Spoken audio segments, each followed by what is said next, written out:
emphasize to Judge Kopkow the inexplicable nature of what he did is you can't understand it. Didn't when he pled guilty on November 6th.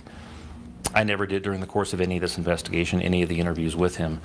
I think that he shed a tear for himself. I think justice was served in the best way we can in Colorado right now. I think if somebody came up and put their hands around somebody's neck, the first thing a victim's going to do is grab onto the hands or the arms and try to pull them away, or scrape or claw or bite or whatever to try and get that person's hands off of their throat.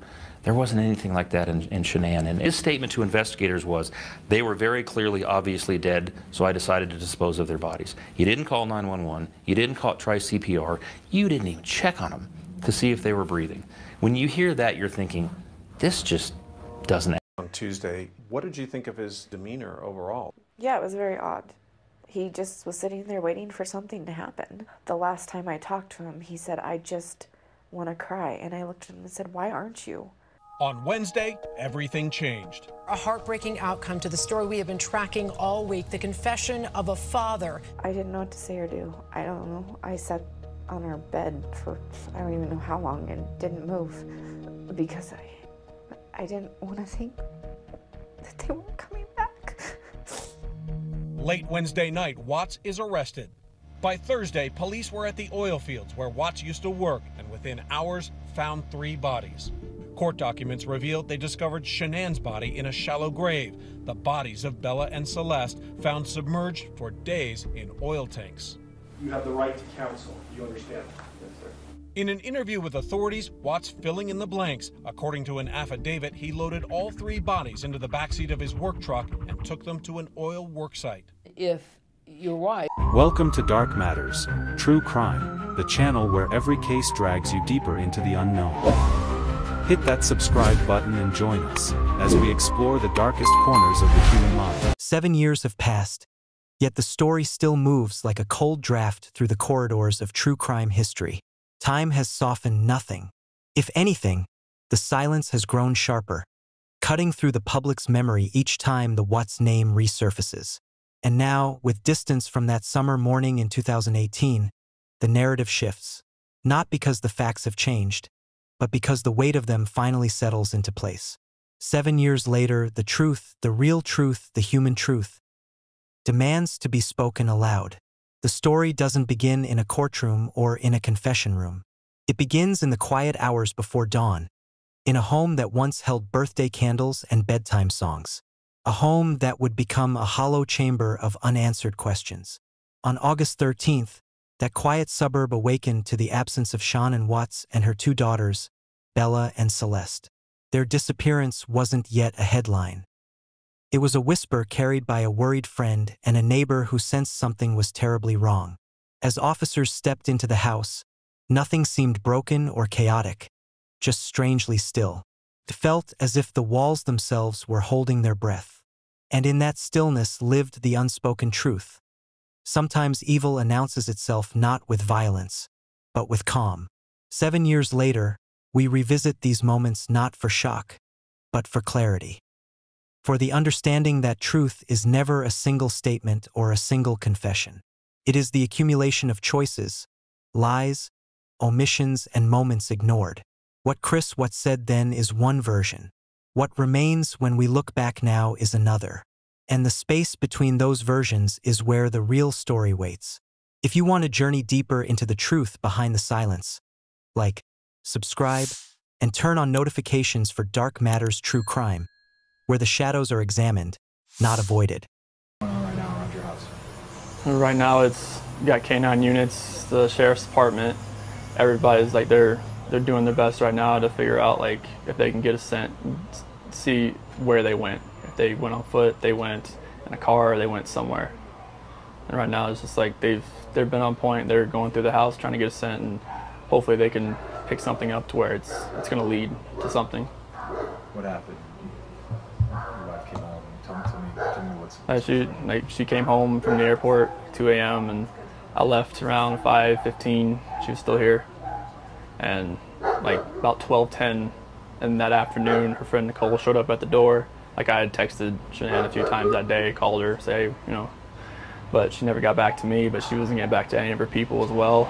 And that's what really concerned a lot of people, is like, if she's not getting back to her, like if she doesn't get back to me, that's fine, like she gets busy during the day, but she didn't get back to her people, which was very concerning. And Nicole called me when she was at the door, and that's when I came home. And then walked in the house, and nothing was vanished. Nothing was here. I mean, she wasn't here. The kids weren't here. Nobody was here. What's your wife's name? Shanann, Shanann. What's your kids' name? Bella and Celeste. How do you spell Celeste? Celeste. How old are your daughters? 4, Bella's 4, Celeste is 3. And so, how many times did you try calling her? I called her 3 times, texted her about 3 times, just to say, you know, what's going on. Like because after I called her and texted her once, it's like maybe she was just busy. Like she had just gotten back, you know, like everybody's probably calling her from her trip. She just got back from Arizona, and I figured she was just busy. But when her friend showed up, that's what it was like. It registered like, all right, this isn't right. Do you think she just took off? Do you think? I mean, right now I don't even want to just like throw anything out there. Like, I hope that she's somewhere safe right 7 years later, the red flags feel painfully obvious. Bright warnings glowing in retrospect like signals we all missed. But in real time, they were disguised as ordinary life. Small tensions slipped beneath the surface, quiet resentments folded into daily routines, and the subtle unraveling of a man who appeared steady to everyone except the people who lived closest to him. Chris Watts had always been described as soft-spoken, unremarkable in the way that made him seem safe. But beneath that calm exterior, something had been shifting. His weight loss, once seen as a fitness kick, grew extreme. His sudden increases in confidence and changes in behavior sat unexplained. Friends noticed the distance widening between him and Sean but dismissed it. Marriages have seasons, after all. No one imagined these were the final tremors before an earthquake. Sean saw more than she said aloud. Her texts revealed frustration, confusion, and fear of a man she no longer fully recognized. She sensed the emotional absence, the indifference replacing affection. Her attempts to fix the marriage were met with cool detachment, a void where her husband used to be. And then there was the secret he guarded, the affair that rewired his priorities and justified the impossible inside his mind. 7 years later, the truth behind that relationship is clearer. It wasn't love, not really. It was escape, a fantasy where the burdens of responsibility vanished, and a new identity could be constructed from the ashes of the old. These red flags weren't mere signs of marital struggle. They were prelude breadcrumbs leading toward a tragedy no one dared imagine. And looking back from the vantage point of 7 years, it becomes undeniable. The truth was already there, shimmering beneath the surface. We simply didn't know how to read it. If you want to uncover what came next, like, subscribe, and turn on notifications for Dark Matters True Crime, where the darkest truths are brought into the light. By the time the crime unfolded in the early hours of August 13, 2018, the truth had already been quietly forming in the dark. The choices that led to that moment were not explosive but gradual. Small betrayals of character, each one nudging Chris Watts further from the man he once appeared to be. 7 years later, the crime is no less horrifying, but its shape is clearer. It was not an instant rupture, but an unraveling. According to verified investigative records, Chris killed Sean shortly after she returned home from a work trip in the early morning hours. What followed was chilling in its precision and calmness. Details confirmed through his own admissions and the forensic timeline. He transported Sean's body, along with daughters Bella and Celeste, to a remote oil site owned by his employer. There, the unthinkable continued. The bodies of Bella and Celeste were placed in separate oil tanks, while Sean was buried in a shallow grave nearby. Investigators later stated that the crime bore no signs of spontaneity. Rather, it suggested a sequence of deliberate choices. What haunted the public, and still does 7 years later, is the way Chris moved through those hours with a cold, eerie sense of control. No panic, no hesitation, a darkness so quiet it felt almost rehearsed. and the aftermath only deepened the horror. Chris returned home, texted coworkers, spoke with neighbors, and even stood in front of news cameras pleading for his family's return, all while knowing exactly where they were. That false performance remains one of the most chilling parts of this case. 7 years later, the truth of that night no longer feels like a mystery. It feels like a revelation of who Chris had already become long before the crime occurred.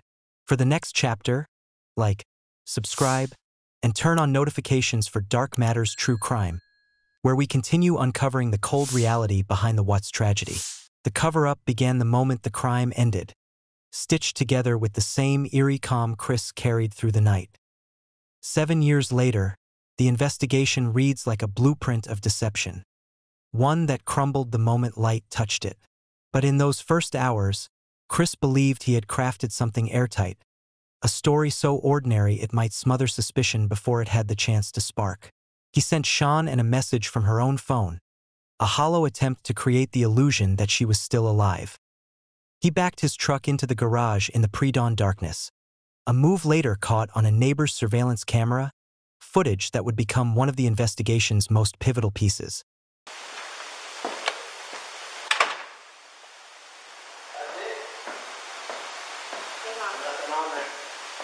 What's that? Nothing on there. You just have my camera. Truck up to the truck. Lay down. Loaded my stuff up in my coolers, my water jugs, my book bag, my computers, some of the tools that I had from the toolbox. I knew I was going to have to do some pumping unit rubbers today. That's why I was out so far. Is this on continually Yep. recording? Yep. Well, it's not. Is it motion or is it? Event, okay, so it's motion. Any motion event that happens, I get cars driving from this street, and this is him at 517. I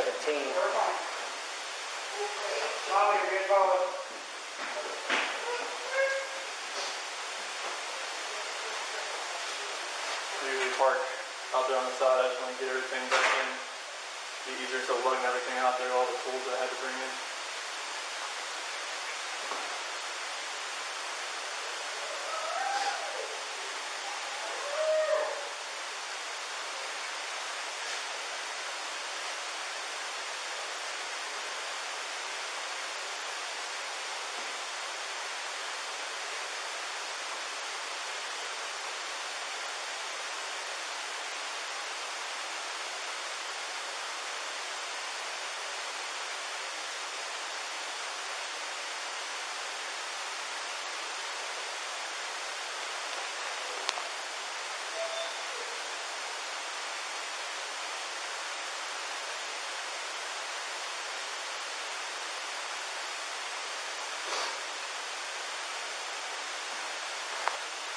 What else can I do with this?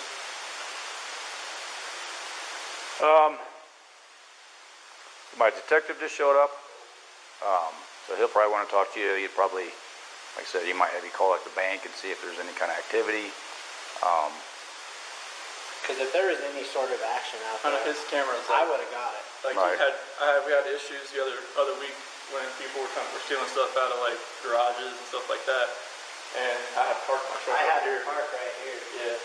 So someone, I could see where happened. someone tried to jimmy with a flathead screwdriver over there, and it was just like. But if any action would have happened, any cars or anything left your house, I would have. It would have been like right in that area. They should have picked. Oh, it'll pick up anything coming down the street this way. You know where that tree there too? Oh yeah. Okay. Watch, I'll show you. There's nothing on here. We've already watched that one. But like, you'll see this car. What security system do you have? You can see this car starting to drive down the street. That one. Oh, look. See what I'm saying? It picks up all the way down there. He's next door. Can we go? I was talking about dispatcher. He'll be close for. Cause yeah, we can pick up cars coming this way. I get anything coming this way and making this turn. So, and usually at night I pick up the cars pulling the ear trim. So unless they pulled right here, yeah. But I would have caught her walking out.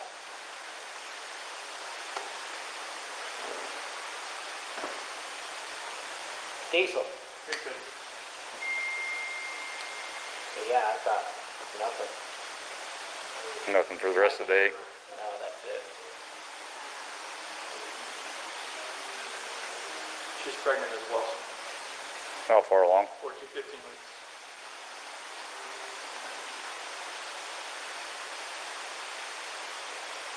That's why her friend said it was low blood sugar. And see, I've got her friend leaving out here at 2 in the morning, I think. So, my camera.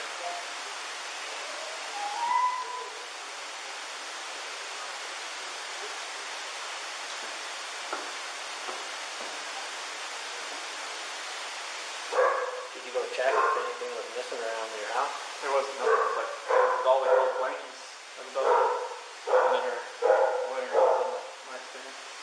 Her phone was still there.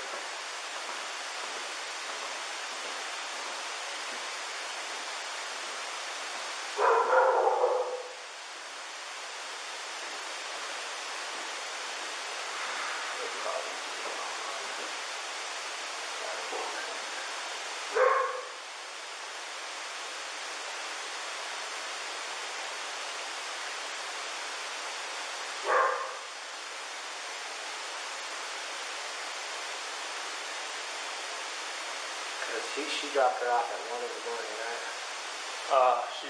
My doorbell said 1:48 she came in. Okay.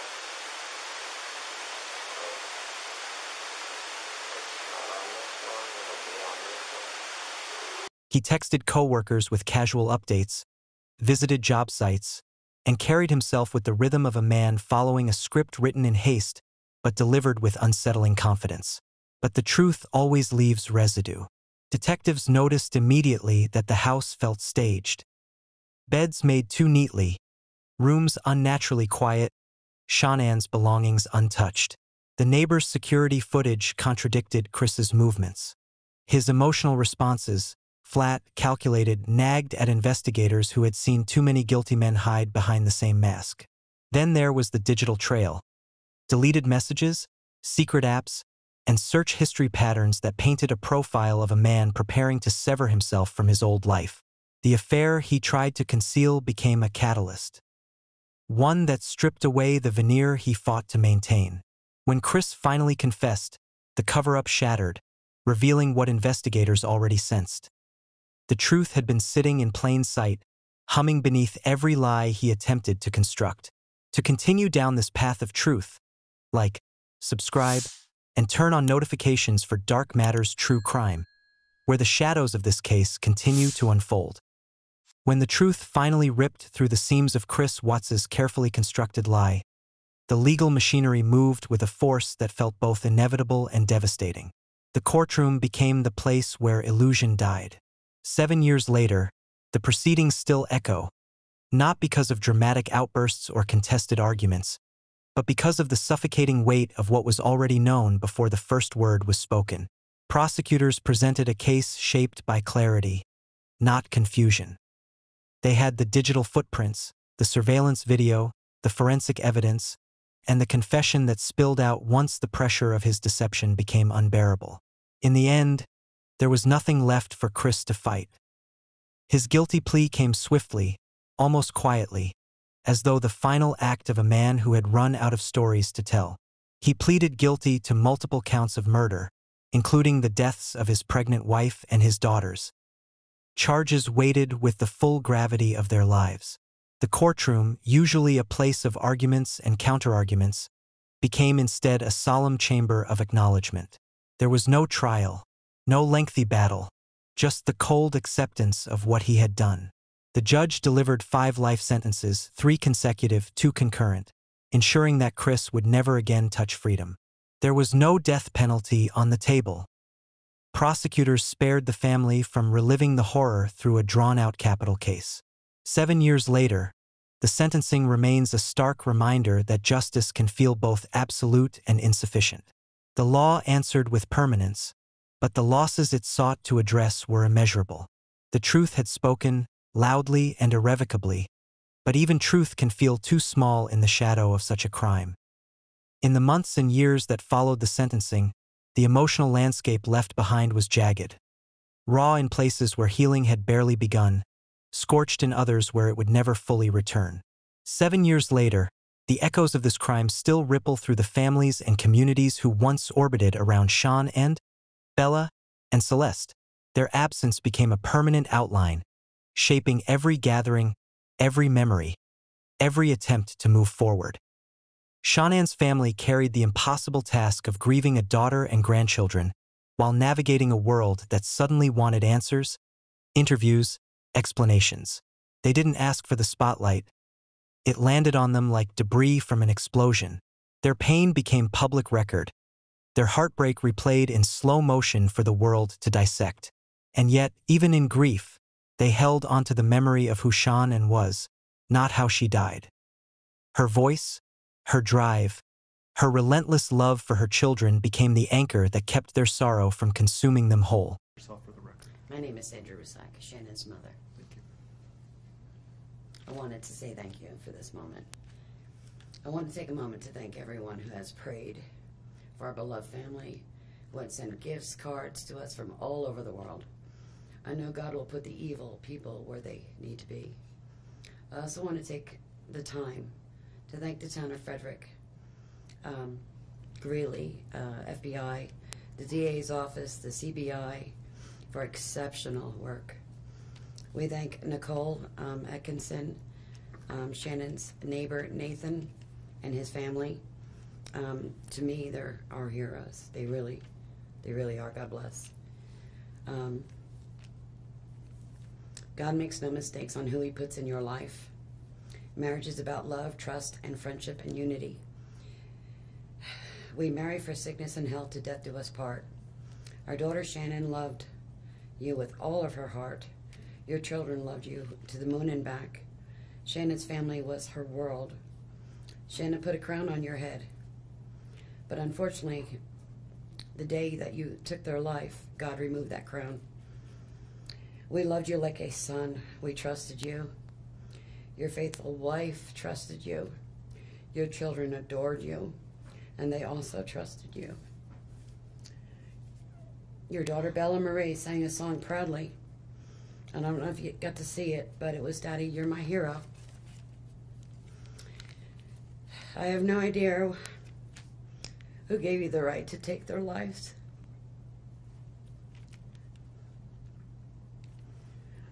But I know God and his mighty angels were there at that moment to bring them home to paradise.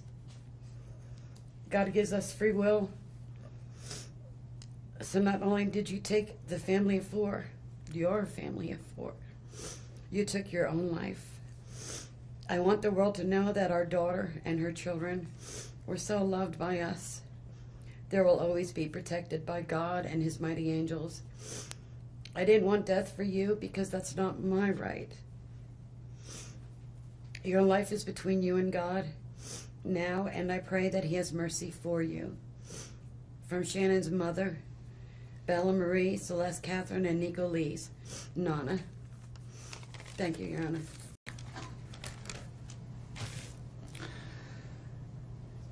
I'd like to say to the courts that Shannon, Bella, and Nico are loving, caring people. They love life. They love being around people who love them. They always had good times. This is the first time they went to the beach this year, and they loved it. But God only knows what happened that night. Life will never be the same without Shannon, Bella, and Celeste, and Nico. Had all their lives to live. They were taken by a heartless one. This is the heartless one, the evil monster, who dare you take the lives of my daughter Shannon, Bella, Celeste, and Nico. I trusted you to take care of them, not kill them. And they also trusted you. The heartless monster, and then you take them out like trash. You disgust me. They were loving and caring people. You may have taken their bodies from me, but you will never take the love they had for me. They loved us more than you will ever know. Because you don't know what love is. Because if you did, you would not have killed them. You monster. Thought you would get away with this. I don't know how. The cameras do not lie. You carry them out like trash of the house. Yes. I seen the videotape. You buried my daughter Shannon and Nico in a shallow grave. And then you put Bella and Celeste in huge containers of crude oil. You heartless monster. You have to live with this vision every day of your life. And I hope you see that every time you close your eyes at night. Oh, I forgot. You have no heart or feelings or love. Let me tell you something. I will think of them every day of my life. And I love them every day of my life. Prison is too good for you. This is hard to say, but may God have mercy on your soul. I hope you enjoy your new life. It's nothing like the one you had out here. May the courts have no mercy on you. It's hard every day. It hurts in so many ways. I have heard people say that you're not a monster. No, you are not. You're an evil monster. Thank you. Love you, Shannon, Bella, and Nico. Love you, Pop and Dad. And one other thing. And Shannon says she is super excited for justice today. Thank you, Your Honor. Thank you, sir. The community in Frederick, Colorado also felt the weight. The quiet street, once ordinary, became a place people whispered about. Neighbors replayed the days before the crime, searching for signs they might have missed. The house itself, a symbol of hope for a young family, was transformed into a dark landmark, an unsettling reminder of how easily a life can fracture behind closed doors. 7 years later, the emotional aftermath has not faded. If anything, it has matured into something heavy but resolute. The people who loved Sean and the girls learned to live around the wound, not over it. Their strength didn't erase the tragedy. It simply refused to let it define every memory. To continue this journey with us, like, subscribe, and turn on notifications for Dark Matters True Crime, where we honor the lives behind every story we tell. And I know the code to the door. You do? I do, but there's a thing on it. There's a, no, it'll, you can press everything to do it. There's a, they have the thing flipped up here. Oh, what about the garage door? I don't Is know. there?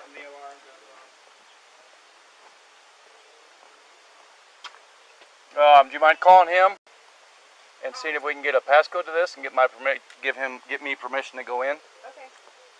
I'm just gonna check the back, see if I can see anything.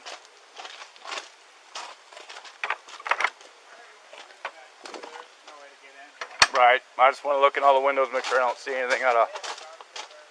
Do they?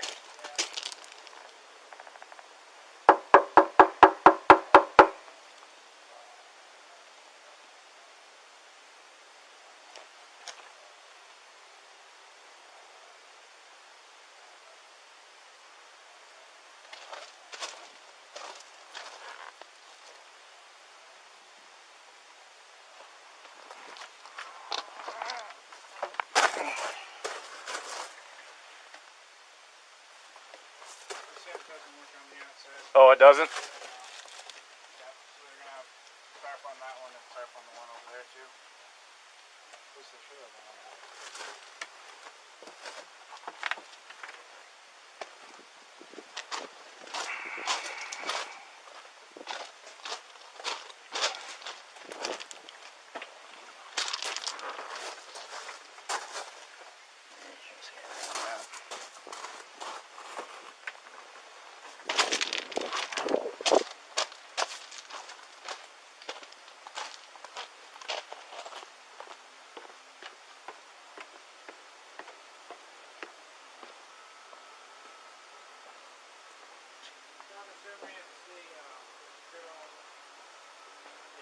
You can't enter the house unless you see signs of.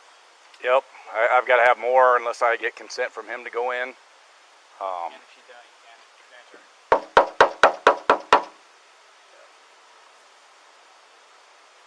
Because it could be grandparents came and picked him up. You know, it could be a lot of things.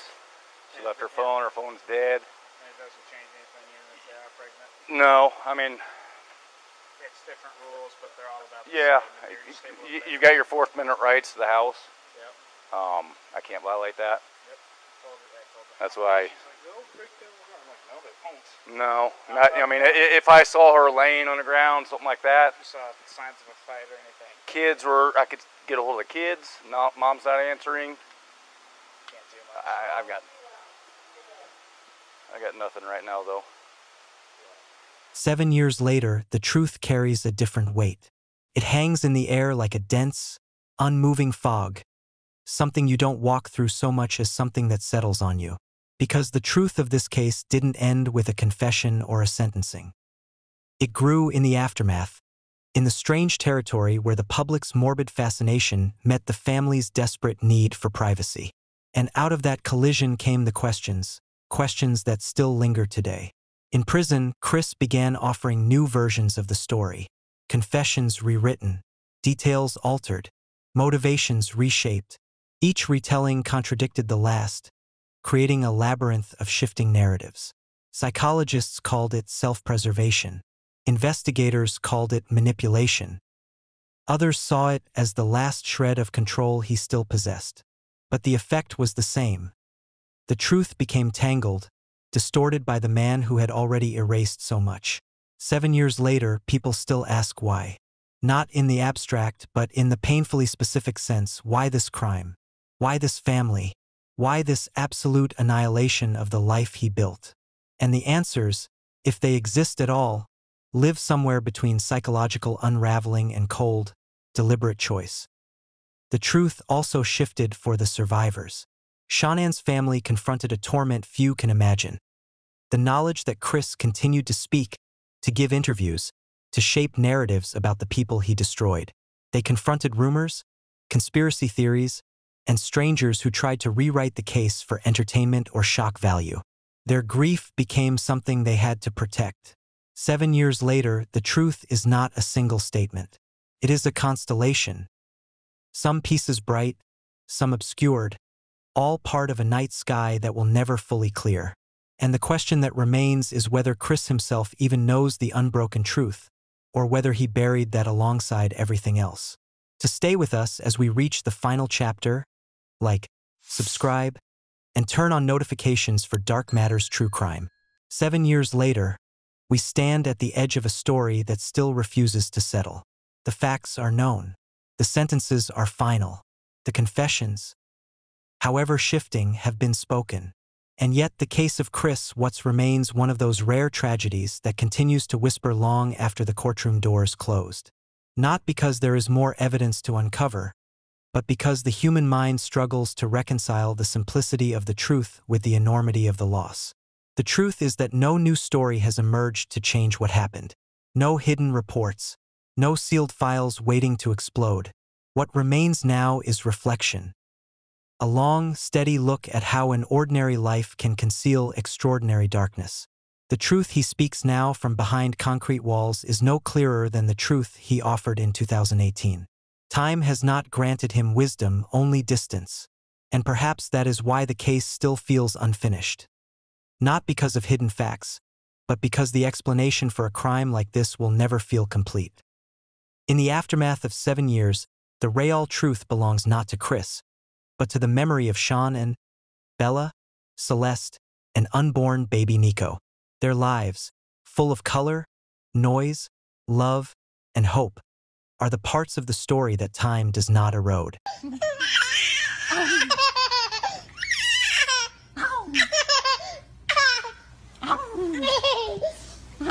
Bye, Frisa. Bye, Frisa.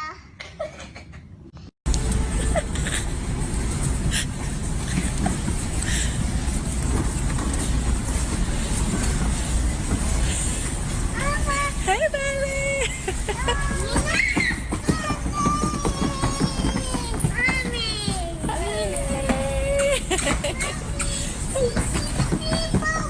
Yes, your Paco.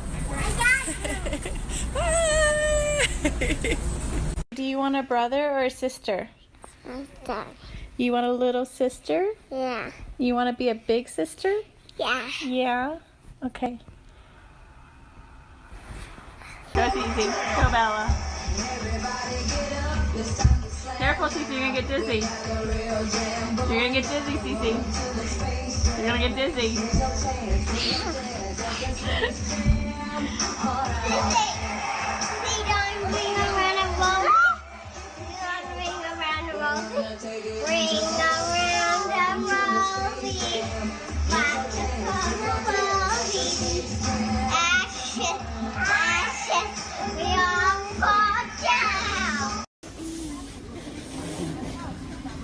Blow on it, Cece. No, don't let her touch the plate. No, no, no, no. Blow on it, Cece. Okay, look. Blow. Cece, blow.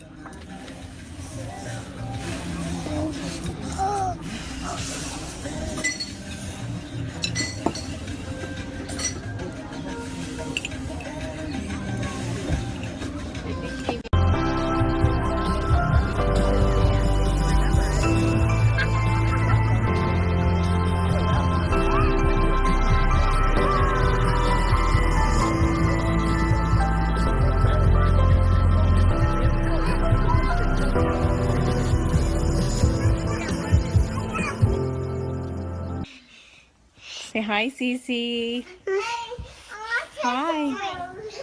Look at this monster. This is what I deal with. Like, she's a monster. Don't you jump off the couch. Oh. I'm sitting right here, Mama. She's a monster. Like, she doesn't stop. Like, seriously, this kid hasn't napped today. No, don't stand on my legs, baby. My life. You want more cereal? Yeah, I wipe it. I'll wipe it. It's boo-boo. It's a boo-boo. Cece, are you hungry? Celeste. Hey, are you hungry? Yeah. Yeah. Yeah. Cereal. I wipe it. We'll wipe it.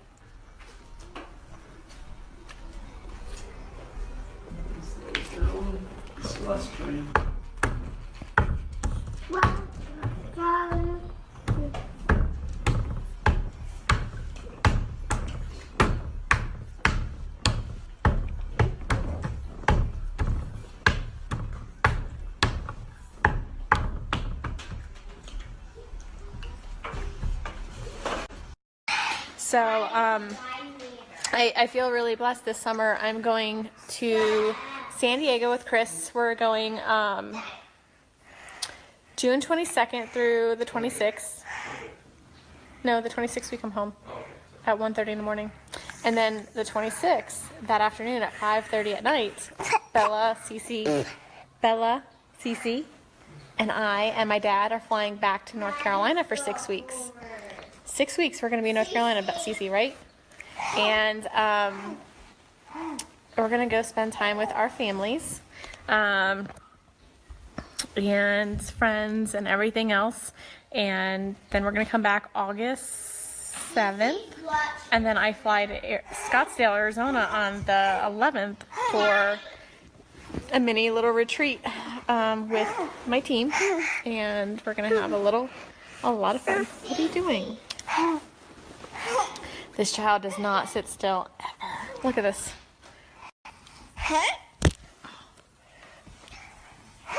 Bella, say hi. Bella, say hi. And I really love the fact that careful, Cece, there's a table there. Child. Yeah, day in the life with Cece.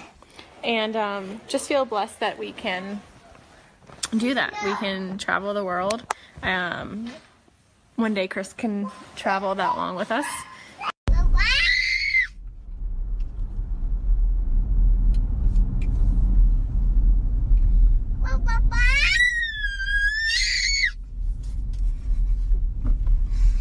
You wonder why I need Thrive. That kid right there.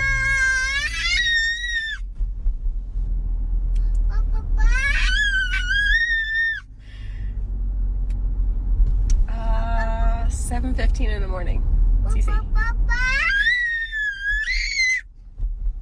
Thrive is a must.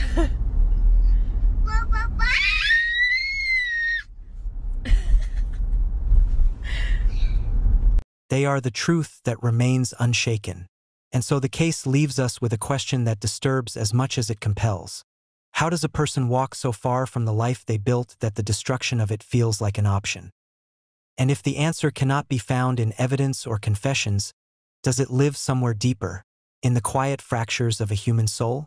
For more stories that ask the questions the darkness tries to hide, like, subscribe, and turn on notifications for Dark Matters True Crime. Say goodbye. Say goodbye to everybody. Bye.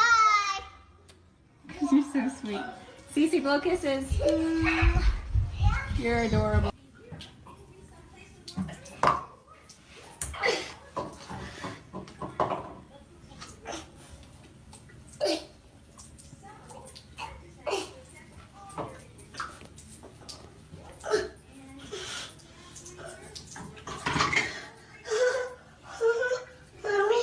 What are you doing, Cece?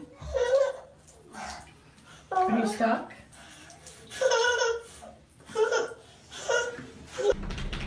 Do you like the snow? Let me see. Is that snow? Yeah. Is it cold?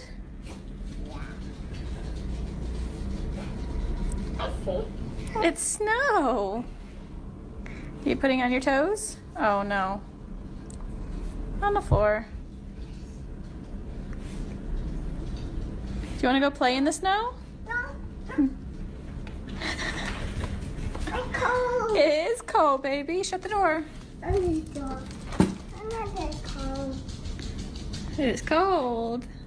I'm cold. I know, baby. It's cold. So rub it on the door. Oh, you're putting on your toes?